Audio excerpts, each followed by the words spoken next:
All right, here we are, Black Diamond Call, Monday, November 28th, 2016. I am your host, John Lavenia, and I am glad to be here with you live from Salt Lake City tonight, where we're getting about a foot of snow and then 2 feet at the ski resorts up the mountain there. Exciting time for all of our winter sports enthusiasts, and especially after having virtually no snow at all for the first few weeks of autumn. And here we are approaching winter. And of course, on the Black Diamond Call, which is kind of a snowy picture that you may get in your mind as we explore the summits of achievement here inside the digital altitude community, as well as throughout the top-tier direct selling industry. We're going to talk about things each week that are designed to accelerate your progress to becoming a top earner yourself. I know when I got started in this industry all those years ago, I looked for the top people, and I interviewed them, and I tagged along, and I showed up where they showed up, and I found out what they were doing, and wouldn't you know it, I became a top earner myself. So that's what this call is about, is revealing the inner workings of top producers in their businesses. And typically each week we have a different speaker, a different co-host. You guys are all exceedingly fortunate tonight that I'm going to be flying solo. I'm going to be giving you what I think may turn into a bit of a rant over here, because I got a lot of material rolling around in my head that I just had to get out. So I'm going to take this this opportunity and this platform to do so. But before I get into that, let me give our usual disclaimer that this call, you're going to hear my opinion on stuff, me, John Lavenia. This is how I work my businesses, and the companies that I run, and all the stuff that I do here inside and outside digital altitude, and that I have been doing for some decades. Studying what I've been studying in terms of personal growth psychology and success philosophy and things like that. I like to bring you a very action-packed, relevant approach to business and to life. So the rules are, take what you like and leave the rest. Hopefully you'll find some way to put into use the things that I share with you here tonight. And of course, if I say anything that offends you, you'll get over it. That's just how I roll. I'd rather help people get results and maybe get a little bit uncomfortable than help people stay comfy and stay broke at the same time. So that's what this call's about, is delivering to you some ideas that have made me millions of dollars. So that's what we're going to talk about, and then I'm going to take questions at the end. We can have questions and comments at the end. So if you are joining us live, either via the free conference call app, or via a phone or Skype or whatever mechanism, we will have a Q&A session at the end. So here's what's coming on my brain for tonight. I wanted to deliver to you, and I do intend to deliver to you, several pointers which I think will separate you from the mass mediocrity that we see not only inside society, but even sometimes inside our direct selling and home-based business space, which so many people are participating in to one degree or another. You know, after all, the idea of having everything you need provided for you at a job, that's been debunked to a large degree for anyone who's willing to look. And of course, that's not everybody. Some people will live their life and just you know, have their job, and you know, after 40 years they get the you know, the retirement, and you know, I guess get on Social Security if they're in the United States, or some sort of a group public assistance program, or retire perhaps with a little bit of savings as inflation continues to go up, and you know, what wasn't enough before, now they're going to live on even less. And that's sort of mediocrity. That's the sort of what I call a life of concession that I don't believe that anybody who's opted in to a program, certainly like Digital Altitude, I don't believe that you're willing to settle for that. I believe that you're looking to reach high above mediocrity. And so it's with that level of respect and acknowledgement that I want to deliver this conversation. And at the same time, I could see people who have opted in. They have found their way into entrepreneurship, into online business and marketing, and even in particular into Digital Altitude, who have not quite made the mental transition into entrepreneurship, the transition out of employee mindset into entrepreneur mindset. It's a big jump. I'm going to tell you a story. Okay, and this is a story that I sometimes tell at workshops and live events, but I'm going to tell it to you now because I think it illuminates the point. And so I want you to picture walking down the street and seeing a bum sitting on the corner. And this bum is begging for coins, begging for change. money, handouts. Give me something. I'm not working. I want money. I want handouts. Give that to me. And you see people giving them, change, pocket change, or what have you. And then one day, this person walks up to the bum, and the bum asks them for money. And the person says, you know what? I'm not going to give you money, but I'm going to do something even better for you. I'm going to help you improve your life. I'm going to get you cleaned up. Okay, you look like you could use a job, right? So at my work, you see, they've got an opening for an entry-level position, janitor or some such position where you can get started today. We've got this opening, and of course you're going to need a shower and maybe a shave, and you look like you're about my size in terms of clothing. So I've got some extra clothes that you can use, while you're getting back on your feet. And this is good. Your life is going to improve. You'll be employed. You'll be a productive member of society, right? You'll have some clean clothes to wear. You won't stink. What a great opportunity. Now, anybody looking at this scenario, like if you're looking at it right now in your mind's eye, you're thinking, what a great opportunity for the bum. They get to leave the street corner. They get to go have a job. What a great person this is. This good Samaritan who's thinking beyond just giving him enough money to buy half a cup of coffee or something, and giving him an opportunity. What a great opportunity. But you know what most bums would say if confronted with that situation? Not thank you, not, oh man, this is my lucky day. No. You know what they would say? They would say, but then somebody else is going to get my corner. This is a good corner. I get a lot of handouts on this corner, and I see across the street there's the other bum over there who he's getting not as many handouts as me. That's not as good of a corner. If I leave this street corner, that other bum is going to come and take my corner, and then I won't have this corner anymore. Now, does that sound ridiculous? Well, think about this. The leap from bum on the street to employed productive member of society seems like a pretty big leap. However, my friends, the leap from employed productive member of society to successful entrepreneur is an even bigger leap. Think about this. How many people cling to their comfort zones of the known, right? We're talking about things that are familiar. We know how to work a job. We know how to show up and do what we're told and do enough to not get fired and to earn a certain amount of money to pay our bills almost on time and all this, right? To leap from that so-called security, or at least familiarity, into the realm of the unknown, right? Which is where all of our goals reside, by the way. If you already knew how to reach your goals, you would have already reached them. This is a scary thing for a lot of people. Who's going to get your corner? Who's going to get your job, especially if you've got the idea that there's security in a job. There was a time back in the Industrial Revolution we're talking about here. There was a time prior to the Industrial Revolution where people had to be personally marketable. Personally marketable. Here's what I mean by that. So you've got the blacksmith, and they live in the town where they are the blacksmith. And they have to go out today, and they've got a job, you see. The job is to make the horseshoes for the horse guy who lives down the cobblestone street, and his horse needs shoes. So his job is to make the shoes for the horse guy. And that's his job today. Now tomorrow, he has to go out and get another job, and this job is making the latches for the fence, right? The ironworks, the needed hinges and latches or whatever. I'm not a blacksmith, obviously, but he has to go get another job tomorrow, maybe a couple of jobs. And so the blacksmith had to be personally marketable in the marketplace to get jobs, plural.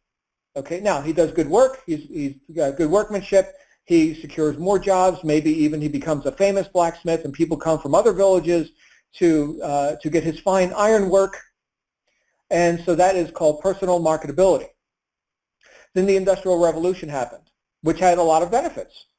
It also had some side effects. One of those side effects was you no longer have to be personally marketable beyond marketing yourself one time to an employer who will then give you a job, singular job, not jobs, a singular job, and they have an agenda, and you will follow that agenda. You will do your job.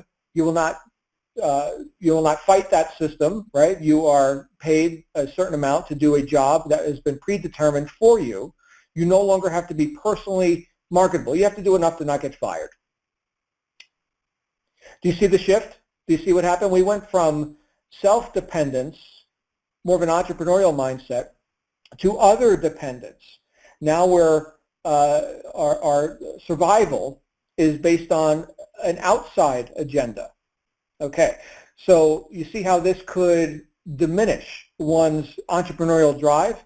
Now let's fast forward 80 years.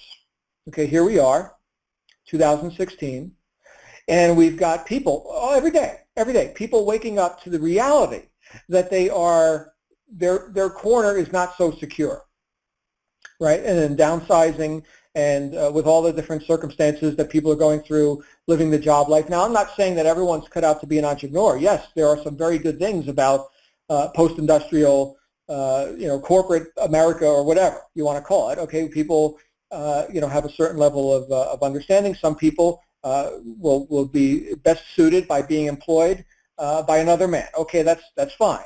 That's fine. But those aren't people listening to this conversation right now, right? If you're in this conversation, you're an entrepreneur. You're here inside Digital Altitude. So since that's the audience, here's what I already know about you. I already know that you see that the security that you seek for yourself, your family, your financial independence, you see that is something that comes from self-reliance. That comes from being personally marketable. That is what is being rehabilitated in companies like this.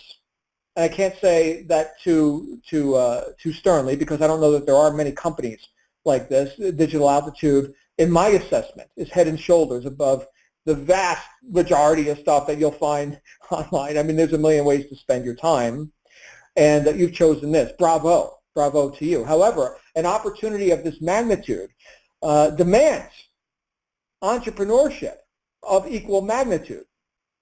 You can go join 10 million different things right now, and there's a million distractions online. You can go pay the $10 for the viral pre-launch and the Ponzi scheme and the money games and the chain letters, and you don't have to do a damn thing. You just sit on your ass, and our magical system, you see, will do everything for you because, again, you're not the answer, right? These special people who already have the answer over here, they're the special people. Okay, and you can continue to be, not cause, but the effect. You can continue to be the effect of an outside agenda. You see how seductive this is? This is just like the employee mindset that keeps people in jobs until they die broke. That's the employee mindset. I am not special. I am not cause. I am effect. And you special few people over here, your cause, and do for me what I cannot or am not willing to do for myself. You see what kind of trap that is? Very seductive. Okay? Do it for me. Think for me. Tell me my agenda. Now, I'm not saying that you shouldn't learn. Certainly, we're in an educational program. Our entire product line is about empowering you to be, do, and have more in terms of being someone who can get what you want out of life and out of society and commerce and exchanging with other people. Right? This is, again, about rehabilitating personal marketability. Okay? But why are people attracted to you? Okay? I'm talking about you individually. Why are people attracted to you and the offer that you're putting forth? Because they can get started with Digital Altitude or any other thing with any other person. There's thousands of people just inside Digital Altitude. There's thousands of people who are marketing this opportunity. Why should somebody get started with you? Have you ever asked yourself that question? You are a very important asset to the potential transaction that could take place should someone choose to participate with you. You are an important asset to that. And nobody can replace you in that. There's what's called a unique selling proposition, which is a pretty big topic, which we can't cover in its entirety. This would take a whole weekend to cover, and I'm sure we'll cover parts of it in at our upcoming events like Ascend and Peak. Okay, but a unique selling proposition, what that is a reason that somebody should buy from you specifically, and why they should do it right now, and why they should not buy from your competition, and why they should not just sit there and do nothing or put off making the decision or anything like that. If you can answer this question, then you'll come up with some semblance of a unique selling proposition. And the question is, why should I buy from you right now and not any of your competitors and not just sit here and do nothing, right? Pretty big question. It takes companies sometimes years to answer that question. And sometimes they have to answer it again, right, because they haven't quite hit the mark. We're talking about a point of differentiation in the marketplace. What sets you apart from all the other things people could potentially do? What is it that set Digital Altitude apart from all the other things you could have signed up to do? Well, there's a lot of things, right? Now I hear about them all the time when I'm talking to students, here inside the Aspire system and all this, right? I get wonderful feedback, okay? But here's what I can tell you is that you're a part of that. You are a part of the proposition. You are an asset or a liability to the participation or non-participation of your prospect, of your lead, of your guest, of your person who's just discovering this for the first time, of the person who just clicked on your link. You are either part of the problem or part of the solution.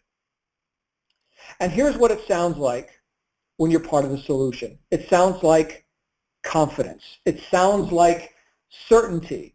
It sounds like here's somebody who's going somewhere. Now, we can get that message through a video, right? You don't have to necessarily come out and say, hey, folks, I'm going somewhere, although that could be kind of comical, right? But you hear it in somebody's voice. You hear it in their mannerisms. The body language. Psychologists have said that 7% of communication is the words that you speak, and the other 93% is physiology. That includes body language, facial expression, all that, right? So you can hear it between the lines. And you could have somebody with all the right words thinking they're going to fake it till they make it, but their subconscious dialogue, the message that's really being received by the public is, don't get started with me. I'm not going anywhere. I'm not confident. I'm hopeful. Hey, will you give me some money? Will you help me survive by signing up in my deal because I really need the sale? Now that is pathetic. That's what the liability sounds like.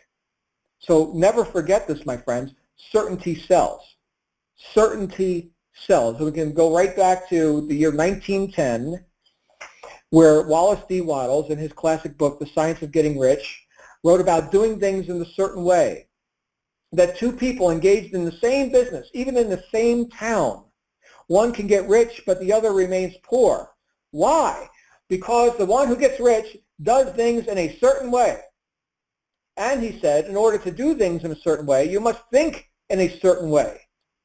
What does he mean by this certain way? Right? I pondered this for a long time. I was like, what does this guy mean? The certain way. And is it like some special way? Is it a specific way? I mean, how would he know? This is 1910. I'm doing online marketing. How could he tell me what the certain way is? So I got out the best self-help book ever written, which is the dictionary, and I looked up the word certain, because I apparently wasn't understanding what this guy was saying. And I looked up the word certain, and wouldn't you know it, one of the definitions around certain and other variations of that word was certainty, the absence of doubt. And I said, aha, that's the certain way. Now you can't fake that, can you? And when you think about what we're doing here in this whole top-tier direct sales, this whole entrepreneurship movement, what we're doing is we're enrolling others in a vision of their own greatness, their own ability to be, do, and have more than what they can get at their job. And again, not to demonize the job, but hey, every single one of you listening right now, including myself, because I'm listening to me too, and I'm always very interested to hear what I'm going to say because I never know what it's going to be until it comes out of my mouth. But every single one of us have decided to reach above that.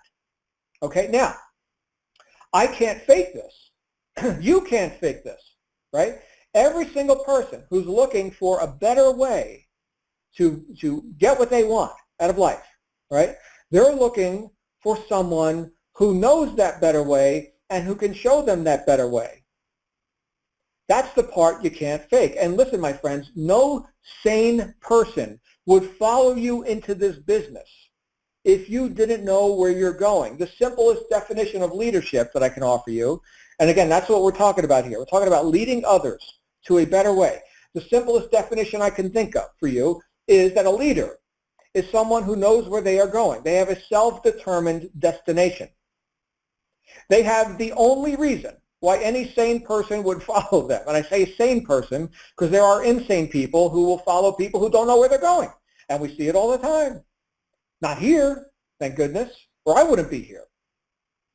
So the only reason somebody follows you is because you've got a predetermined destination, what I like to call a guaranteed future outcome. Now, does that not reek of certainty and confidence? It does. It does. It exudes confidence.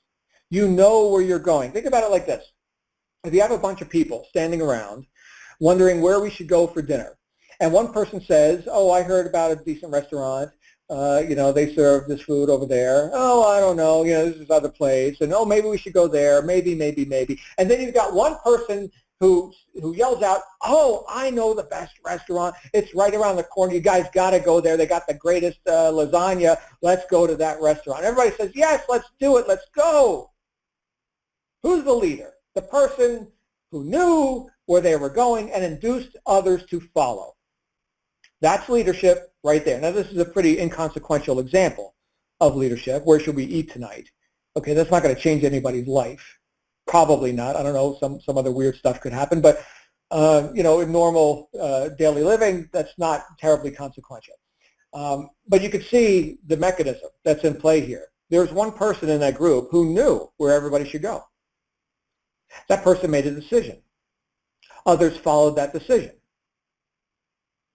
So when we get into leadership, when we get into this whole idea of leading and enrolling others, and yes, selling people stuff. Nothing happens till somebody sells something. And I know that our industry is rife with people who have a completely erroneous idea about what sales is and what marketing is. Like it's somehow manipulating others and tricking them into doing something not good for them. I mean, it is just mind-boggling, the nonsense and the misinformation that gets kicked around in the world of home-based business and network marketing and direct sales and all this, where people will actively avoid being identified as somebody who's involved in sales.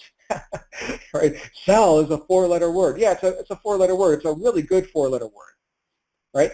So we're going to rehabilitate that. We're going to help people get out of their own way, because a lot of people are in their own way when it comes to sales and marketing. Now, you have to lead by example. Well, again, we're talking about leadership here, right? You're going to the place, to the restaurant that has the good lasagna, right? And people are following you. You did what? You induced decision in other people. You were decisive yourself, and you induced decision in other people. And I'm going to see if I can keep this really basic and digestible for everyone, because, again, I've been studying philosophy for 30 years, and I can go into some deep rabbit holes. But I want this to be accessible for the person who just got started an hour ago. This is your first Black Diamond call. Fine. Welcome. Welcome. This is for you, too.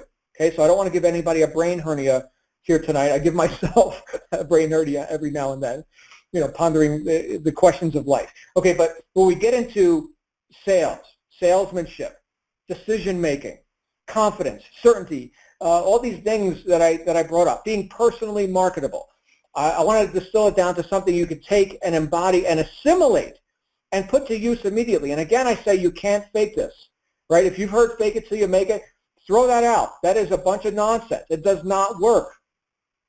Here's what works.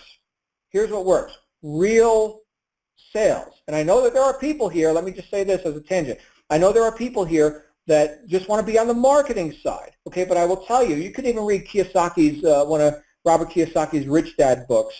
I know everybody here is introduced to the cash flow quadrant. Well, he's got a whole series of books that he co-authored, or at least wrote the foreword to the book. And one of these books is called Sales Dogs, if I recall. I read it some years ago. And he wrote in the foreword to this book about how when he wanted to get into business, his rich dad told him, well, go learn sales, right? Go get a sales job. That's one of the prerequisites for you to become successful in business. So even if you see your post as being, the person who writes advertisement, or the person who, writes the emails, and, that's the only post you're going to man, right? Even still, some salesmanship is in order here, because somebody has to originate the posting of the advertisement. Somebody has to originate what you're writing in the email. So it all comes down to sales. Marketing, we could say, is the automation of the sales process. It's the front end of the sales process, but there still has to be an individual at the helm steering the ship. Someone is originating that thing that appears on the internet. When you go to that website and they see the advertisement or whatever you're seeing, there's a human being with a brain who originated that.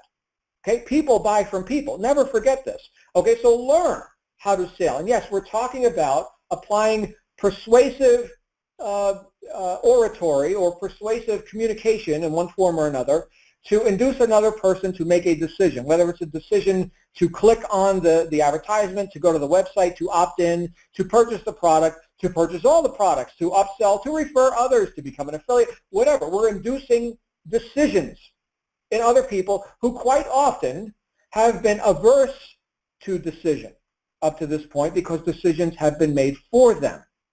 And you see what the results that has gotten them, right? If they were satisfied with their results, they wouldn't be looking at ways to earn more money or do whatever it is you're offering them, okay? So you've got a problem that already exists. That demand is already there. Now you're putting people's attention on the solution to that problem, and you're doing it with salesmanship. So what exactly is sales? And there are whole books written on this. Okay, so I'm going to give you my favorite definition of sales, which I've pondered for some time, and I think it's one that we can all take and use, and we can use it to great profit and to great effect, and I think it will, again, rehabilitate any misnomers, any misinformation about what business you're actually in. Okay, I want to disabuse you of any errors that you may be encumbered with right now. Sales, my friends, is the transfer of enthusiasm. The transfer of enthusiasm. Here's what I mean. So you've got Joe Public. Joe Public is currently doing whatever he does and getting whatever results he gets, and he's dissatisfied. He's dissatisfied. He does not know a better way. He is in what we could call a state of not knowingness or ignorance, right? He is in a state of ignorance about the fact that you and your opportunity exists. He knows not the benefits that could be his should he choose to participate in what you offer.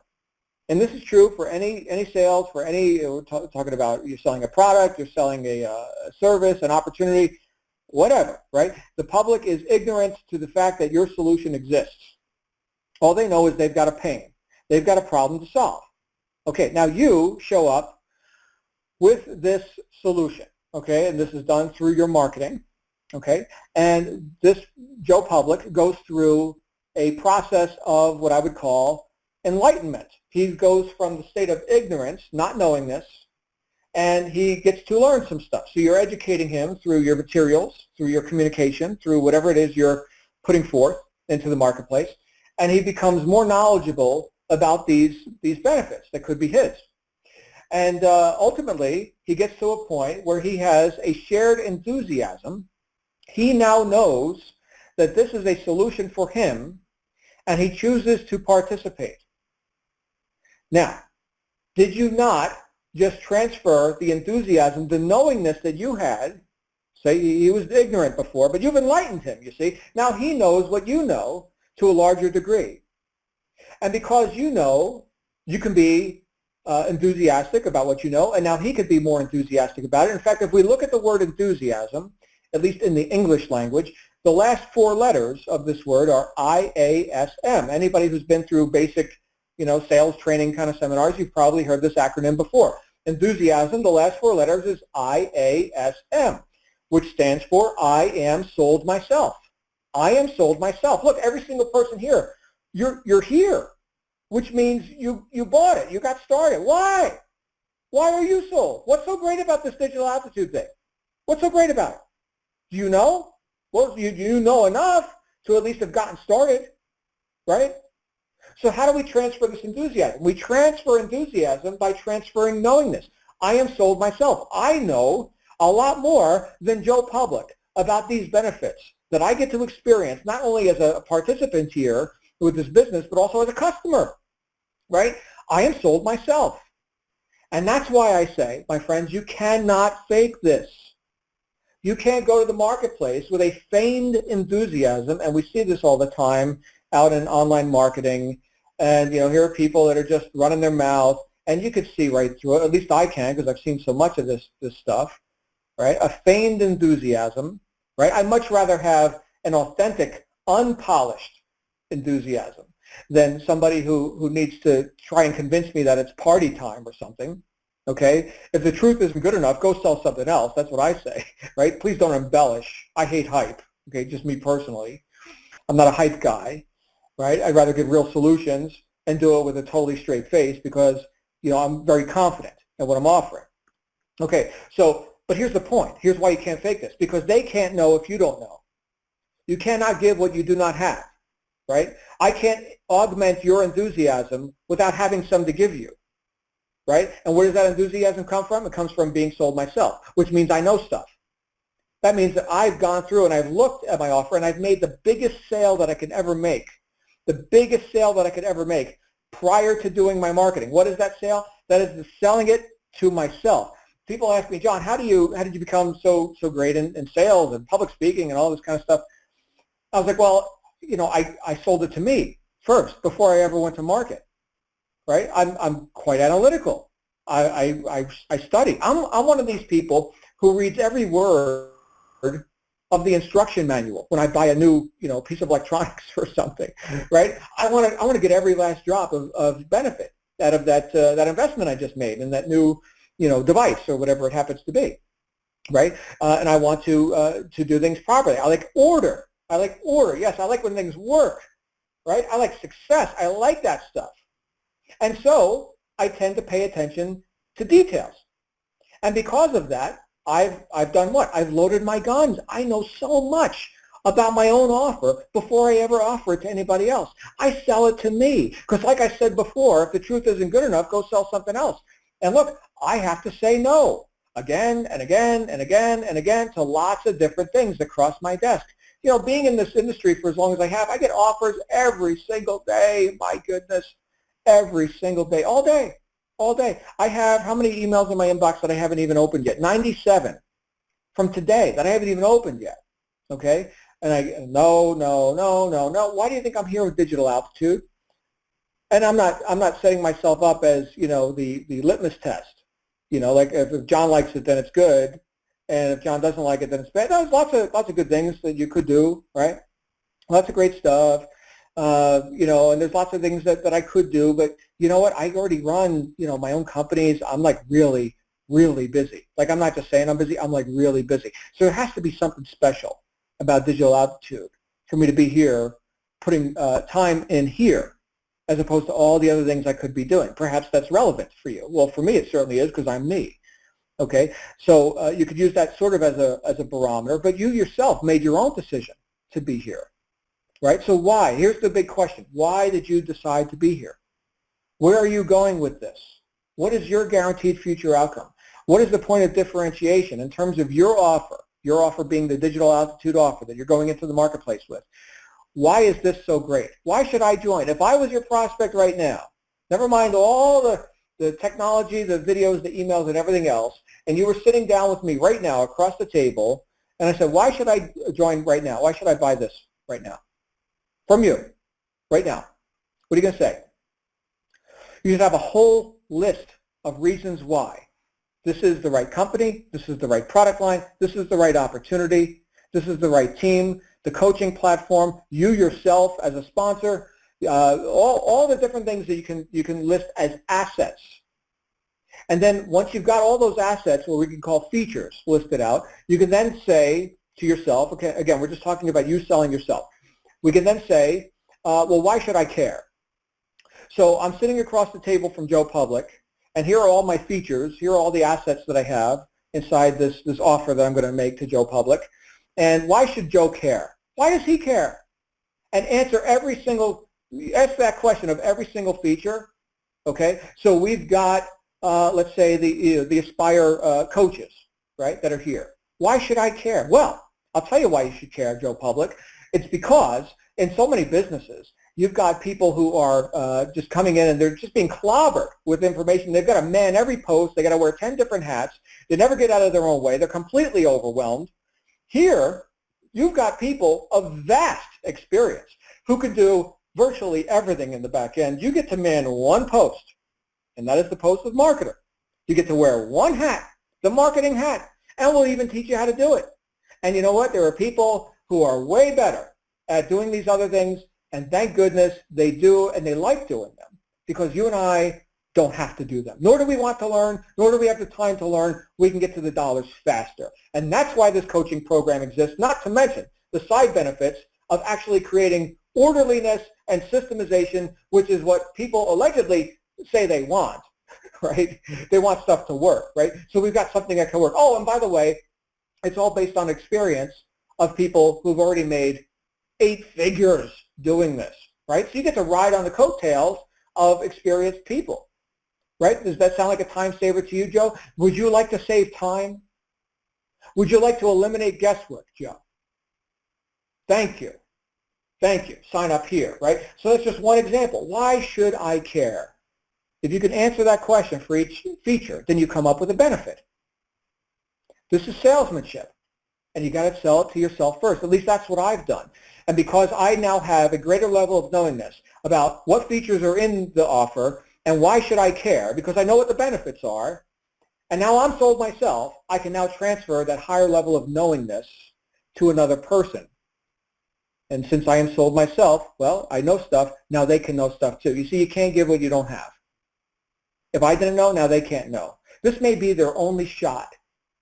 Think about this. Your prospect, a person who just opts in as a lead and is wondering, you know, if this is real or if you'll help me or if this works, right? This might be their only shot before they crawl under a rock and, you know, submit to a life of concession and I guess I'm just going to die broke and be an employee my whole life.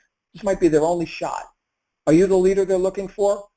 I really hope so. I really, for their sake, I really hope so. Again, you can't fake this. This is big. This is big stuff. And because I put that much attention and heart into the process of selling, okay, and it is a process. It's not an event, right? People who are, you're into marketing right now, you see, there are people that opt in. Oh, they didn't buy on first contact. Imagine that. No, sales is a process. It's not an event. You're cultivating a list. You're cultivating a relationship with that list. You're building trust and credibility in the marketplace. This takes time. Time. You see people who are top earners, they come in, they get started, 90 days later, they just made their first 100 grand, right? They've been cultivating a relationship with a list. They've been building trust and credibility in the marketplace. This is the investment that real professional marketers and real professional salespeople make, right? So when they have an offer, they are an asset to that potential transaction, and people believe them. They are predisposed and pre-motivated to saying yes. It does not happen by accident. It does not happen by chance or luck. It happens through discipline. It happens through building yourself as an asset to the transaction. So again, I'll say you're either part of the problem or part of the solution. Now this brings me to the second point that I wanted to share with everyone tonight, and it's one that will do 2 things at once. Number 1, it will increase your confidence. And number 2, it will eliminate a lot of the unworthy fear that people experience when they venture off into entrepreneurship. Does that sound appealing to anyone? If so, you can go ahead and type it in the chat roll, although I can't see the chat roll while I'm talking. I get into my own zone. So I can't type back to you. I'm not a multitasker. Okay, but if that's appealing to you, let me know. If you'd like to increase your confidence and decrease fear, things that hold people back. So we're going to kill 2 birds with 1 stone right here. And I was talking about this with a couple of students here today. And this is right out of a book called Think and Grow Rich by Napoleon Hill. Okay, has anyone heard of that book? Think and Grow Rich by Napoleon Hill. One of the quintessential classics of literature, probably the most influential book on wealth creation ever written. Okay, millions and millions of copies in print. And it is now out of copyright because it was published in 1936. Copyrights last for 70 years. And so you can go grab a free copy online if you don't have a copy of this book. I personally read the original text, which was re-released because there's a mass market version. And I like to get the ideas just exactly the way the author wrote them. That's important to me. I like to get unfiltered thoughts right from the author. Anyway, in this book, the last chapter is the 6 ghosts of fear. This is the epilogue. It's the last chapter in the book. The Six Ghosts of Fear, where Napoleon Hill talks about the fears that entangle men. Okay, these are like, fear of old age, fear of ill health, fear of death, fear of poverty, right? And he talks about, throughout the book, he talks about decision making, right? He has a whole chapter on decision. And that's one of his 13 principles that have helped, people become wildly successful. This book was written based on the experiences of the most successful people of the Industrial Revolution. Napoleon Hill was, for those who don't know, he was a student of Andrew Carnegie, the first billionaire. Okay, so Carnegie introduced Napoleon Hill to a bunch of his friends, you see, guys like Henry Ford and William Wrigley and this wacky inventor guy in New Jersey named Tom Edison, right? So these are the people that Napoleon Hill studied. And in this, this idea that he shares about the six ghosts of fear, notice that he's calling them ghosts, because what we're really talking about is a misuse of your own energy, right? It's your energy that produces the fear.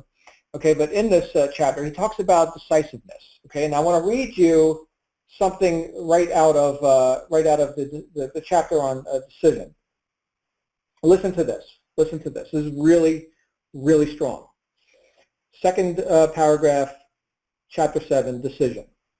Procrastination, the opposite of decision, is a common enemy which practically every individual must conquer. Procrastination, the opposite of decision, is a common enemy which practically every individual must conquer. Now, later in the book, in the Six Ghosts of Fear, in the epilogue, he talks about procrastination is what causes people to doubt themselves. Procrastination produces the doubt, and then he says the doubt crystallizes into fear. And of course, fear is crippling. I don't think any intelligent action comes from a fearful mind. Okay? So, thinking about this, what is the real root cause of the fear? Procrastination. What is the opposite of procrastination? I already read it to you. It's decision. Therefore, my friends, procrastination and indecision are one and the same. Indecision is the enemy which virtually everyone must face. Now later in the chapter on decision, he says this, and I'll just quote this for you because it's a heavily quoted paragraph out of this book, and it's one that I think applies to everyone in this business. So listen closely. It says here, analysis of several hundred people who had accumulated fortunes well beyond the $1 million mark, and that's back when $1 million meant something, okay? But it disclosed the fact. I'll start the whole sentence over so I don't screw it up. Analysis of several hundred people who had accumulated fortunes well beyond the $1 million mark disclosed the fact that every one of them had the habit of reaching decisions promptly and of changing these decisions slowly if and when they were changed. People who fail to accumulate money, without exception, have the habit of reaching decisions, if at all, very slowly, and of changing these decisions quickly and often. Changing these decisions quickly and often. What is that? That is indecision. That's what that is, indecision. So what is your value as a person who is inducing decision in others? What is your value as a salesperson, as a marketer, as someone who's putting forth an opportunity for people to be, do, and have more in their life? You're inducing a new decision in another person. Like I said before, when it comes to sales and the transfer of enthusiasm, which is actually the transfer of knowingness, and you can't give what you do not have. Do you think you can induce decision in another person without being decisive yourself?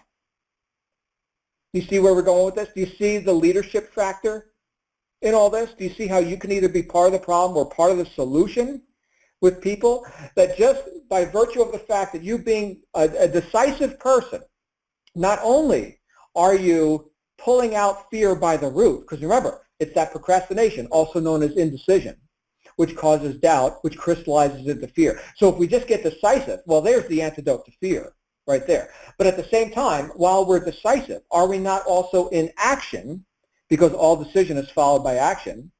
All decision is followed by action. If no action, well, then no decision, right? To know and not to do is not to know. To decide but not to act is to have not decided, right? You decided to participate in this call today. And sure enough, you're here. Had you not made that decision, you would not be on this call, right? You would not be listening to my voice. So action follows decision. You'll know that you made a decision because you'll see yourself moving. You'll be doing stuff, right? Now, because you've made a decision, because you're taking action, have you not also started to build confidence in your ability to take those actions? You see this, not only are we uprooting fear, but at the same time, we're building confidence. It's even something that is just totally subjective, like what I talked about before, like making a list of features and benefits of why your offer is so great, why you're so great, why is digital altitude so great, why is all this stuff great, why did you buy it, right? Even just taking that action, decide to take that action, take the actual action, and then you will see that you are more confident in your ability to take inventory of features and benefits of a particular offer. You will have grown in confidence because you will have taken that action. Somebody who's right now learning how to ski, right? We got two feet of snow hitting the mountain right now as we speak. Okay, people are going to be up there tomorrow morning with their ski boots on, and some of those people are going to be newbies, man. They don't even know how to stand up on the skis. But by tomorrow night, when they come off the mountain, they will have increased their confidence in their ability to ski. They will not suck as bad. And then they'll show up again. And then they'll show up next weekend. And then they'll have their Christmas vacation. And by the end of the season, they'll be skiing. Their confidence will have increased, their fear will have decreased, but none of it was possible without their decision to get on the mountain. That's where it starts. When I say decision, I'm talking about a cutting off point. We go back to the Latin root of that word. It's decidere. Decidere means to cut off from. To cut off from. That's what a decision is. It's a cutting off point. It's not a whimsical thing. It's not something you go back and forth on. You don't waffle. You don't drift. It's a cutting off point. And when you come into a business like this and you say, I will earn a six-figure income, a seven-figure income, $20,000 a month, $50,000 a month, whatever your goal is, when you decide that you will not be denied that, you start to move differently. You start to occur differently in the marketplace. You're not here hoping that it'll work. You're not here trying not to fail. You're here to win. And you're here to help other people win and take as many people who are willing to listen with you as you can. You're here to empower people, starting with you and anyone who's looking to get on the path. And they've got a reason to get on the path because you're on the path and you know you're going somewhere. You don't just hope. You don't just believe. You know you're going somewhere. That's the only reason why any sane person would follow you. Now, that sort of resolve, that sort of decision, that cutting off point speaks so much louder than words. You can say less to more people. You'll have people who get started with you who you may have never suspected. And next thing you know, you've got influence in the marketplace. Next thing you know, you're known in the marketplace because you put yourself out there. You decided to create content, video, emails, articles, social media posts, whatever, right? And because you actually made a decision, because you cut yourself off from all those other possibilities, like sitting around, waiting for later, thinking about it, trying, not sure, I don't know what to do, right? Because you just did it. You increased your confidence, you overcame your fear, and you get to reap the profits of that moving forward in the marketplace. So it takes some guts, right? It's not just, hey, I showed up here and, I'm going to get out of my own way because I got nothing better to do. No, you're leaving the street corner. It's scary. You're venturing into the realm of the unknown, which is where your goals lie. They do not exist in the realm of the known, or you wouldn't be goals anymore. They'd be knowns, right? They'd be accomplishments, okay? You're looking to reach further. So this decisiveness, this cutting off point, this is so valuable, not just for you, but for anyone you encounter, anyone who's lucky enough to find your advertisement and click the link and opt in. It should be happy days for them, but only you can decide if that's going to be happy days. Now here's how it shows up. It shows up as that confidence and that certainty, right? Whether we're talking about they read your email and a powerful person wrote it, you wrote it, or they watched your video and a powerful person shot that video. You did. You shot that video. Here's the contra to that would be, I hope this is going to work. Let me go fake it now. Let me go try and look confident on a video. Let me go try and transfer enthusiasm that I don't even have because I don't even know. You cannot give what you do not have, right? People can see right through that. People get started with you because they know you know, because you know where you're going, and you're able to transfer some of that knowingness, yes, some of that enthusiasm to other people. But you've got to cut yourself off from failure, from any other possibility. Remember, decision, to cut off from. You've got to cut yourself off from the possibility of failure. You've got to be able to scream, if you have to, at the mirror, I will not be denied. I will succeed at this or I will be dead. One or the other. I will not be denied. That's it. I accept only victory. It's like Napoleon Bonaparte said. He said, I see only my objective. The obstacles must give way.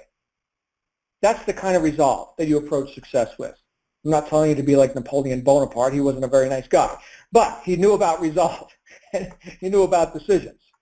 Okay? And so did every other person that Napoleon Hill studied. Different Napoleon now. Napoleon Hill, who wrote Think and Grow Rich. Every person he studied was decisive. Henry Ford was known to be an obstinate guy, right? This guy just persisted forever. He would not give up. Thomas Edison, 10,000 failures to make a light bulb, okay? Employing a whole staff of scientists to fail day in and day out.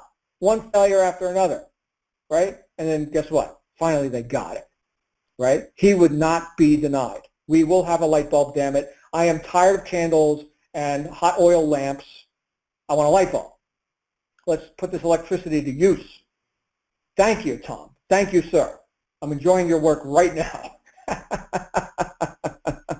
You see how valuable you can be in the marketplace when you make decisions about who you are, where you're going. You sell it to yourself. Man, it's so easy to induce others who are looking for a better way. It's so easy to induce decision in others who are ready for a better way, when you yourself know you're on a better path. That's what I'm getting at here. But it sounds like confidence. It does not sound like I'm trying to not fail. That is pathetic. That is part of the problem, and you will, I'll tell you what, the only reason anybody would get started with you at that point is because they need counseling. Yes, they need counseling. Yes, even a blind squirrel can eventually find a nut. Okay, but that's not why you're here. You're here to be powerful and to empower others. And I say, and this is why I wrote my first book, Integrity is Everything, I'm looking to rehabilitate. This is my personal mission, and this is all part of your unique selling proposition, by the way, is to come up with your own personal mission or what we could say a purpose in life, right, really is what we get down to it. Part of what we do with our life, a lot of what we do with our life is our work, right? What legacy are we leaving here? What improvements are we making in our time here on the planet? Well, a big part of mine is to increase prosperity and prosperity consciousness for as many people as I can touch. And I do that through rehabilitating some of what I believe is a lost art of self-reliance and personal integrity, right? What do you want? Are you willing to go for it? You know, you can have as much money and financial independence as you're willing to be responsible for. Again, that's a decision. This whole idea of financial freedom and, you know, financial liberty, all that goes hand in hand with personal responsibility. Again, I'll get back to what Ralph Emerson called the law of laws. He said the law of laws is cause and effect, right? Back to the idea of employee versus entrepreneur, right? Or we could say consumer versus producer. Two different mindsets. What we're talking about is cause versus effect, right? And there are times to be a consumer. We go to the store, we buy something. Yes, I'm a consumer. I'm in the consumer mindset. Hopefully I'll find a qualified salesperson to save me some time and help me make a decision. Yes, help me make a decision. Save me time, please. Thank you. Right? Sell me something, please. A competent salesperson. I love them. They're awesome. So now that's the time to be the consumer. But in your business, you damn well better be the producer. You damn well better be the cause and not the effect. And again, that's not to say you can't learn and model what other people have done. I mean, my goodness, here's the RISE program. Here's our Wednesday night RISE trainings. Here's all the training you get through our traffic coaches and on. Everything you're going to receive at the Ascend and the Peak and the Apex events. Fantastic. Consume that data. Consume it. Wonderful. Now, please put it to use and go be the producer. Whenever you're consuming, you're the effect. When I'm reading Napoleon Hill's book, I'm the effect of what he thinks. But then I've got to put it to use in my life and be the cause, be the producer, be the entrepreneur, be the person who's making stuff happen. Because look, Napoleon Hill's truth only serves Napoleon Hill. And he's dead, man. He's not even on the planet anymore. So what do I got here? I got a book. I got a pile of paper with some ink on it. It's worthless to him. Now to me, what's it worth? Well, to the degree that I can use it for profit in my life, in my relationships, in my everything. I mean, riches can be defined as lots of different things. Yes, money, but health, happiness, fitness, whatever. To the extent that I can put these things to use and be more causative in my life, take more control and, yes, more responsibility in my life because I've learned some things, you see. I'm no longer ignorant. I can now, well, I'm ignorant in lots of areas, okay, but in things that I've developed an aptitude for because I had an interest in these things, like marketing and business. That's a pretty good thing to get interested in, right? Because I've taken the responsibility and I've accepted the responsibility, which was always mine, by the way. I've accepted the responsibility to be more causative in this area. I get to have more control, what we call freedom. Yes, I am no longer the effect. I am more and more at cause over these situations of my life. Now, when it comes to other things, yes, I'm very much the effect, right? You can't be all things to all people. Like Peter McWilliams said in his, I think, excellent book, Do It. The name of the book is Do It. He talked about this idea that you can't have everything in life. You can't have everything that you want, which flies in the face of a lot of these, self-help authors, that tell you could have everything, right? Just, wish upon a star or something. No, you can't have everything you want, but you can have anything you want. Interesting distinction that Peter made there. You can't have everything, but you can have anything. You just got to pick what those things are. So pick what those things are. Make a decision.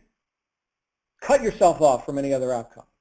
This is the level of resolve that it took for me and that it still takes for me if I'm going to make progress in my life. I'm not done. I haven't arrived.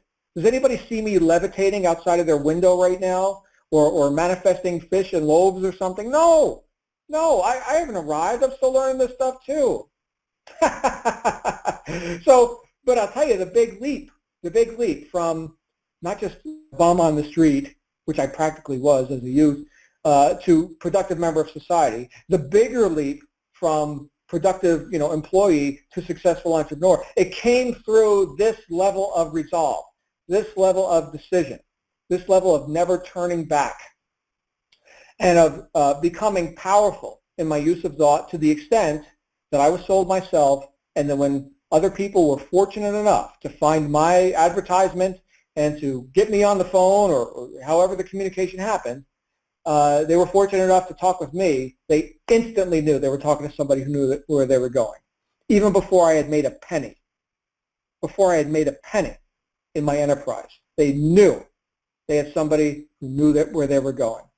And that speaks way louder than faking it and, hey, look at my rented Lamborghini or something and all the other nonsense you see on the internet. Speaks way louder. You'll attract the right people, but you've got to first be the right person. Am I making a point? I hope I am. I thought this was going to be a short call. I'm going to just give a couple of points and 20 minutes, and we'll open it up. It'll be a brief one. It is 59 minutes. We are 59 minutes in. My mouth runneth over. Imagine if I had notes. Man, we could talk for hours and hours, couldn't we? So here's what I'm going to do. I'm going to open it up for Q&A, and I appreciate you all dealing with me, bearing the the fruits of my brain. So here we go. We're going to go into Q&A mode. And so I welcome your participation. I see that we've got a bunch of people online right now. I think people are still perhaps sobering up from the weekend or something. We had a nice Thanksgiving weekend here in the States. And so I think a lot of people may be listening to this on recording. But if you're here live right now, then you've got a red carpet. If you'd like to click *6 and raise your hand, and we can have a little interaction. And if you've got any questions or any ideas you'd like to share on this topic of leadership, decisiveness, salesmanship, yes, persuasion. This is what we're talking about here tonight. Inducing others to participate in something that's good and right for them, but you know it first. Okay, if you'd like to discuss this, feel free to go ahead and raise your hand. Interestingly, I don't see any hands. So if you guys want, we can just wrap up the call. It's exactly 1 hour. We could be done. I'll give one last opportunity. If you're tuning in live and you'd like to speak, you are welcome to do so. And one last call, and no takers. I do see a bunch of people in the chat roll. I want to thank everybody for your participation in the chat roll tonight. And we're going to go ahead and wrap up the call with that. Thank you again. And look, we're going to be back here tomorrow morning with everyone on the wake-up call with our friend Tatiana Moshenkov. Always a pleasure to be here with everyone in the morning for our brief calls, our 15 minutes or so. In the meantime, see how these ideas, like I said before, see how these ideas can apply to you and how you could be more influential in the marketplace and as a person who's a marketer and, yes, a salesperson and a person who's providing benefit for other people because you know what those benefits are and you're putting them out into the marketplace with full certainty that it will bear fruit for yourself and for anyone who chooses to walk this path of entrepreneurship with you. Thanks again, my friends. I will see you tomorrow and make it a great day. Bye for now.